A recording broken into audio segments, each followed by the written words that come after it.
Estou aqui com o psiquiatra Carlos Eduardo Vilela. Seja muito bem-vindo, doutor. Prazer. Para falar sobre um assunto tão importante, na verdade, um alerta, né? Principalmente para os mais jovens que estão nos assistindo, que acreditam às vezes que algumas drogas, tranquilo usar, como por exemplo a maconha, né, doutor? Geralmente os jovens na fase de universidade aí, estudantes, falam, eu fiz uso da maconha, é tranquilo, é uma droga natural, pode. E não é assim, né?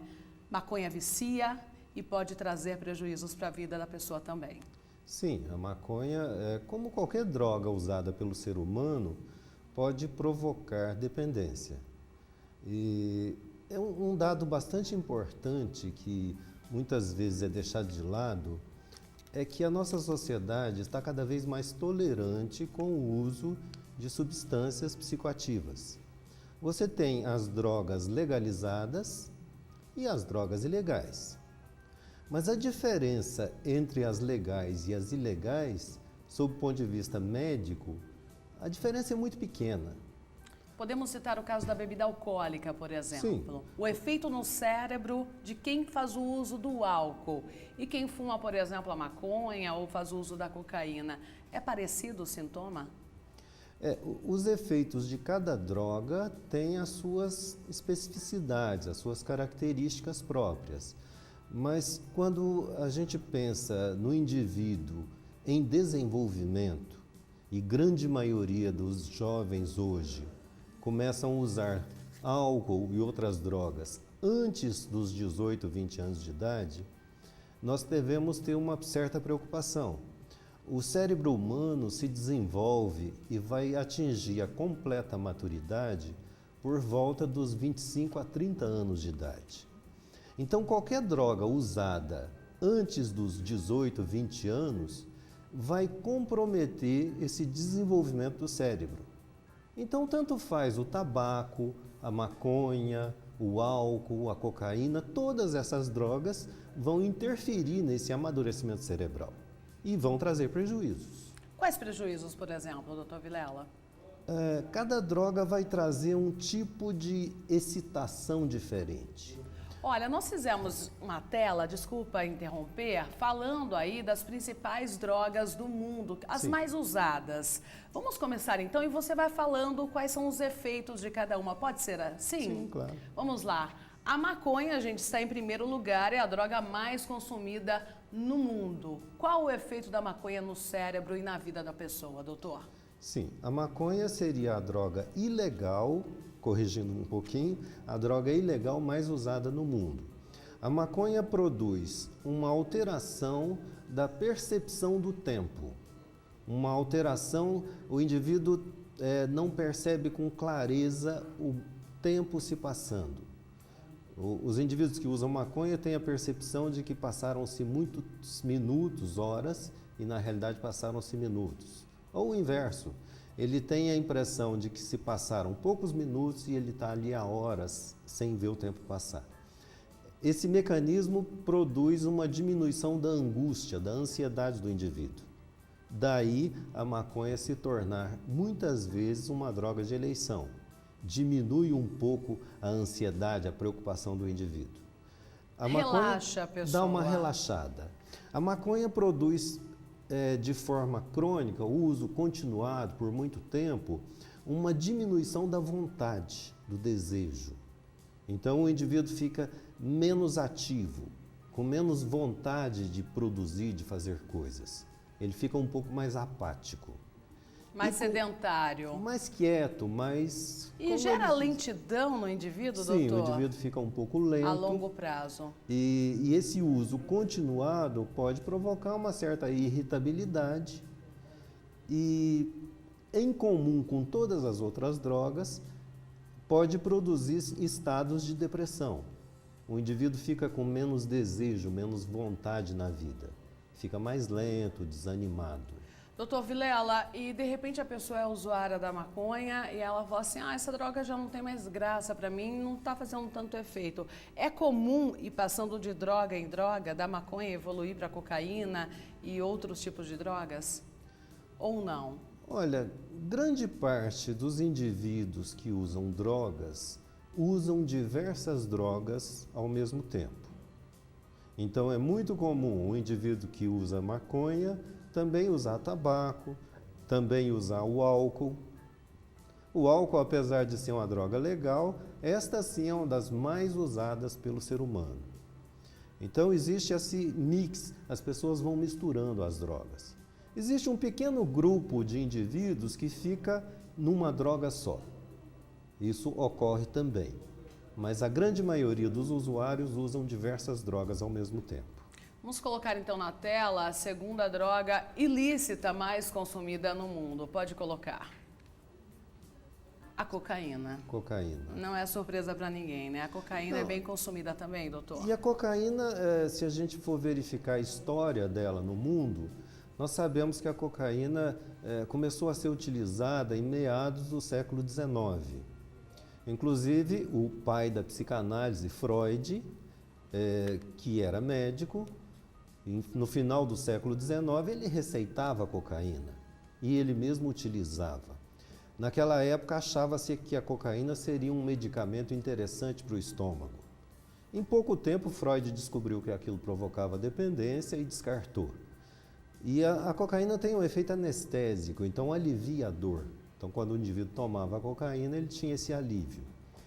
A cocaína foi usada nos princípios do século XX para a formulação da Coca-Cola. E a partir de então começou-se a perceber esse potencial de prejuízo que a cocaína provoca. A cocaína provoca uma grande euforia, uma sensação de muito prazer, um prazer muito intenso, e esse prazer leva à dependência. O indivíduo busca rever esse prazer diversas vezes.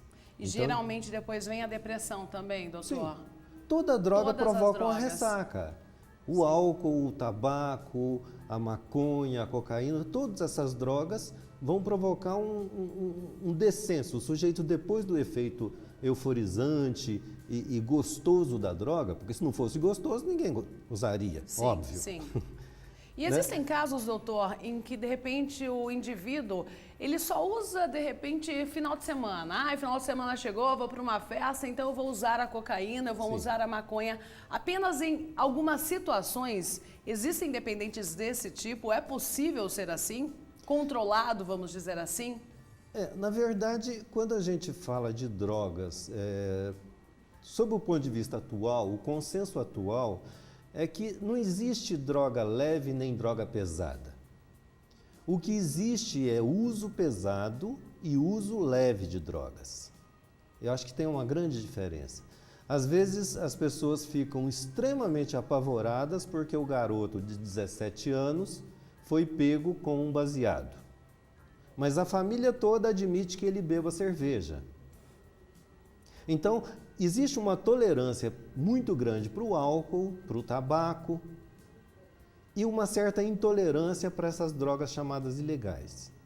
Então, na verdade, você tem indivíduos que usam drogas de uma forma muito intensa, diária, muitas vezes por dia, e de uma forma muito constante. E existem indivíduos que fazem uso de droga de forma recreativa, como o pessoal fala. Então é aquele indivíduo, por exemplo, que toma 2 chopes no fim de semana. Esse álcool que ele usa é um álcool de uso recreativo. O sujeito que fuma lá uma maconha só no carnaval, num dia de festa, e o resto do ano ele não usa, ele está fazendo um uso leve de droga. Isso não isenta o fato de que aquilo é droga. Mesmo em pequenas quantidades, vai trazer seus problemas. Sim. Mas, evidentemente, um indivíduo que toma 1 litro de cachaça por dia é completamente diferente do indivíduo que toma uma cachaçinha no fim de semana. No final de semana. Então, esses usos, a maneira de usar a droga que é fundamental. Uso leve e uso pesado, realmente. Exatamente. E, doutor, tem alguma coisa genético? Porque tem pessoas que têm mais propensão realmente a fazer o uso, né? De repente, um grupo de amigos lá, uma experimentou a maconha, o cigarro ou o álcool, não gostou e nunca mais colocou na boca. A outra pessoa gostou e continuou. É genético? Olha, existe uma predisposição, sim. Isso, os estudos atuais apontam nessa direção. E os fatos, pelas estatísticas que nós temos, aproximadamente 30% dos indivíduos que experimentam o cigarro, o tabaco comum, 30%, 3 em cada 10 indivíduos ficam dependentes. Número alto. Alto. Tabaco é uma das drogas que mais provocam dependência. O álcool, mais ou menos 1 em cada 10 indivíduos que experimentam o álcool vão se tornar dependentes. Então você tem uma cidade como Limeira, com 300 mil habitantes. Você tem aqui, com certeza, algo em torno de 30 mil dependentes de álcool. Então, é um número bem muito expressivo. Elevado, expressivo. E isso, basicamente, é o quê? Uma grande parte dessa população que se torna dependente, você vai pesquisar na família, você vai descobrir história de indivíduos com transtornos mentais graves ou com dependência de álcool e outras drogas. E exemplo também, né? Na verdade, né, doutor? Na verdade, a hereditariedade responde por um dos fatores. Sim. O segundo fator seria o convívio sociofamiliar. O indivíduo tem um ambiente, às vezes um ambiente muito tenso, muito estressante, com muito álcool e droga. E o terceiro fator é a escolha pessoal, a escolha de vida. Então você tem hereditariedade, o meio e as escolhas que ele faz. Então, quando essas três coisas juntam, esse indivíduo com certeza vai ter problemas de dependência. Pode colocar na tela a terceira droga ilícita mais usada aí no mundo todo e o doutor vai comentar pra gente. MDMA. Essa droga aí eu não conhecia, doutor. Confesso, viu? São as drogas usadas em festas? Essa droga é chamada de êxtase. Êxtase, ok. MDMA seria uma anfetamina e o êxtase é um mix, é uma mistura de várias anfetaminas. Sim. E o MDMA seria a anfetamina que geralmente é mais utilizada. A anfetamina é uma droga que produz um estímulo, uma excitação. O indivíduo fica mais eufórico. É parecida com a cocaína? Sim, em alguns aspectos tem alguns efeitos bem semelhantes. Sim. Produz uma inquietude, uma excitação, uma certa euforia, uma sensação de alegria, de plenitude. E as anfetaminas são usadas já há muitas décadas. Na Segunda Guerra, as anfetaminas eram usadas pelos pilotos de avião americano para conseguirem ficar mais tempo voando e guerreando. Então, era usado como um estimulante e Sim. durante muito tempo foi usado Pra ter dessa euforia forma. ali. Exatamente.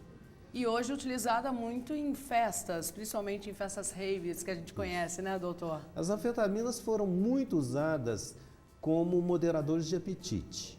Grande parte das anfetaminas, o Femproporex, a anfepramona, são anfetaminas que foram usadas até alguns anos atrás, foram proibidas no Brasil há coisa de uns 4 anos, mas... Provocavam alucinações, Não, doutor, ela ou provoca não? uma euforia, uma Sim. inquietude e reduz o apetite. E chega a provocar também alucinação? Em alguns pacientes, êxtase. sim, quando é usado de forma muito exagerada.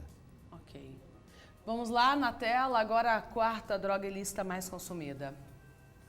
A anfetamina. As anfetaminas. Anfetaminas, que o doutor já falou. Pode colocar a quinta tela. LSD. É como se fosse um papelzinho, doutor? O LSD, o chamado ácido lisérgico, é uma droga que ela é colocada numa sedazinha, um papelzinho fininho, um ponto de droga, e o indivíduo coloca debaixo da língua. Aquilo é absorvido pela mucosa da boca.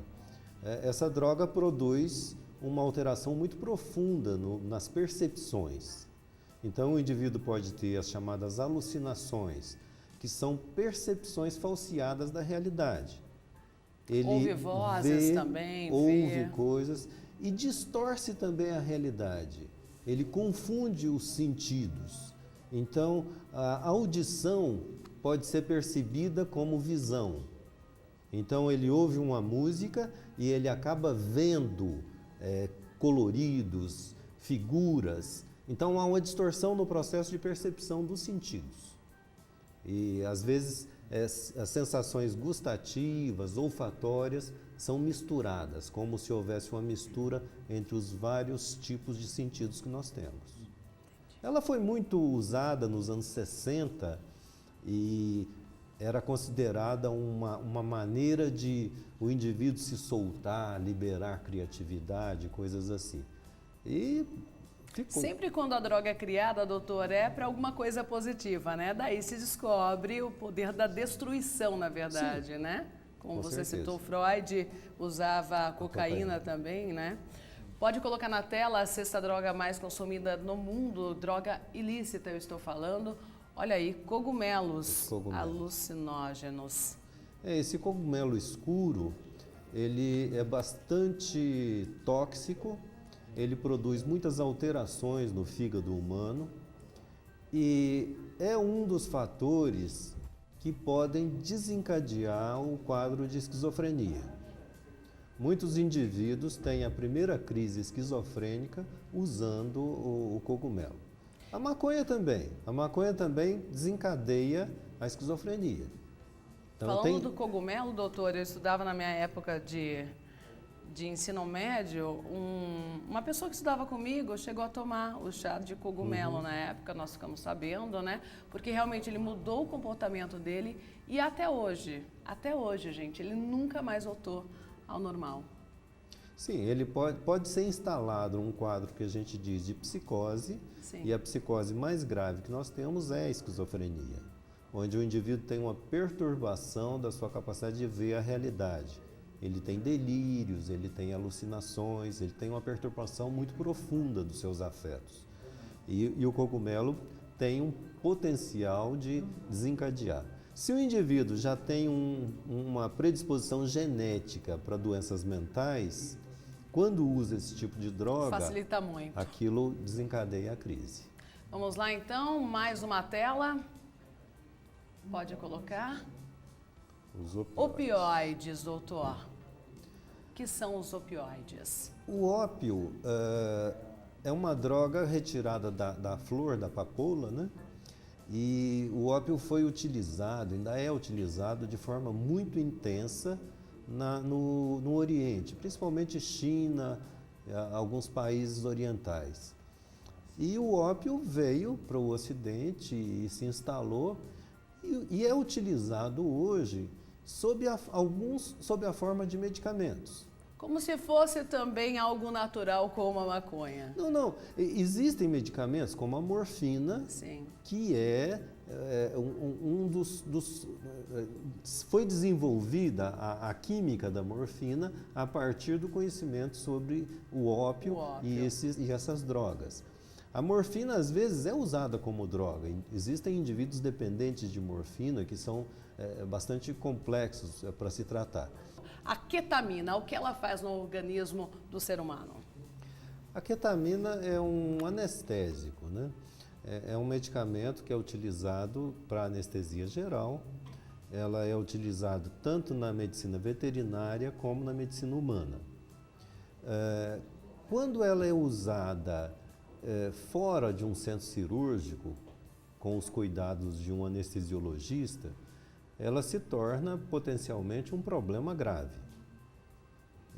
O indivíduo tem alterações psíquicas, geralmente no sentido de diminuir a ansiedade, a inquietude, e ela provoca uma dependência bastante importante. Por ser anestésico, doutor, os órgãos vão paralisando com o tempo? Podemos dizer assim, pensando, né, racionalmente, né? Já que a anestesia, por exemplo, paralisa por alguns momentos ali, né? Anestesia. Na verdade, essa anestesia vai diminuir ou abolir a sensação dolorosa. Então, ela inibe a percepção da dor. Sim. Mas no ser humano, os efeitos importantes vão ser em nível mental. O indivíduo vai ficando um pouco mais lento, um pouco mais apático. A ketamina vai ter efeitos um pouco semelhantes aos opioides. A heroína é um dos opioides. O indivíduo vai ficando mais lento, mais apático, mais distante da realidade. Ele fica mais zen, utilizando aí uma palavra meio na moda, né? E depois que a pessoa já está assim mais lenta, doutora, ela passando pelo tratamento, se recuperando, conseguindo aí se livrar do uso das drogas, ela volta a ser uma pessoa normal ou não? É irreversível? Isso varia muito com cada indivíduo.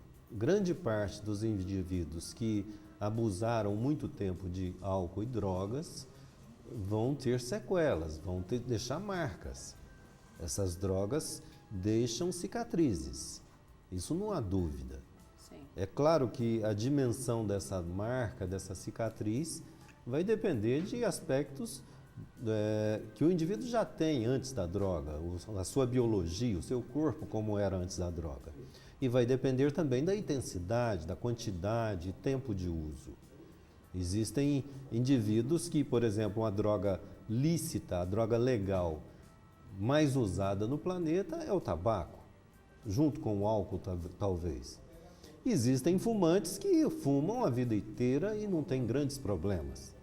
Existem fumantes que aos 30 anos de idade já estão lá com um enfisema pulmonar ou mesmo um câncer de pulmão. Então depende muito do indivíduo, né? Claro. Doutor, por que é tão difícil se livrar das drogas? É uma boa pergunta. Por quê? A maioria que vai internado, por exemplo, consegue se recuperar, sai da clínica, volta a fazer o uso ou não volta? Como que é essa estatística? Bom, grande parte dos indivíduos que usam drogas mantém uma vida dentro da normalidade, se a gente puder assim dizer. Indivíduos que trabalham, têm família, têm vida social, enfim, um grande número, um número expressivo de indivíduos mantém a sua vida normal. Uma parcela importante, pequena, mas importante, é que tem um comprometimento bastante intenso e tem perdas sociais, familiares, de trabalho, bastante profundas, a ponto de ficar meio que isolado da sociedade.